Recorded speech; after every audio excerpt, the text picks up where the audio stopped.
সত্যি করে বলতো বিয়েটা কার? বড় ছেলে কে? আমি। স্যার আমার বিয়ে কিভাবে হবে? আমি কি সিরিয়াল ব্রেক করছি কোনোদিন? তোমার বিয়ে, কংগ্রেচুলেশনস। আমি গ্রামের খ্যাত মেয়ে কেমনে বিয়ে করবো? খ্যাত মেয়ে তুমি কি দেখছো? আরে গ্রামের মেয়ে তো খ্যাতি, তাই না? আর তুই তো জানোস ভাই, ঢাকায় তোমার একটা গার্লফ্রেন্ড আছে, কে? ওই যে পার্টি গার্ড। তোর আমি একটু হেল্প করছি ভাই, তুই আমার একটু হেল্প কর না ভাই। আচ্ছা সময় যে তুই ফুক ফুক করে খাইতেছিলি, তখন আমি বড় ভাই তোর পাহারা দিনি। আমি তোর বড় ভাই না? হ্যাঁ, এই আমি বড় ভাই তোর হাত পড়তেছি ভাই। তুই আমার হাত কেন ধরতেছ? তুই আমার একটু বাঁচানো ভাই। কেন? আরে শুনো, কাজী বসে রয়েছে তো, ওর নাকি আর কোথায় একটা বিয়ে আছে। আঙ্কেল, জামাই তো যাবে না, জামাই ভেঙে গেছে। দেখেন আপনার মেয়ের বিয়ে, আপনার মেয়ের আপনি জানাইছেন না?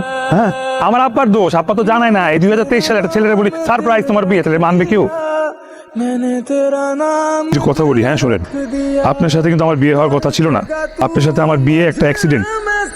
না আমার কোনো ইচ্ছা ছিল না, আপনার ইচ্ছা ছিল। বিয়ে করার কথা ছিল আমার বড় ভাইয়ার। সে একটা গ্রামের খ্যাত মেরে বিয়ে করবো না দেখে বিয়ের কথা শুনে ভাগছে। আর আমার আব্বা কাউকে না পেয়ে আমাকে জোর করে তার পাঞ্জাবি পরে আপনার সঙ্গে বিয়ে করাইছে। আমার আপনাকে কেন, আমার আগামী 10 বছর কোনো বিয়ে করার কোনো ইচ্ছা ছিল না, কারণ আমার 9-10টা গার্লফ্রেন্ড আছে। আপনার চেয়ে অনেক সুন্দরী সুন্দরী মেয়ে আমার গার্লফ্রেন্ড। কারণ আপনি আসছেন, বিয়ে করছেন, আপনি থাকেন, খান, ঘুমান, যা খুশি করেন।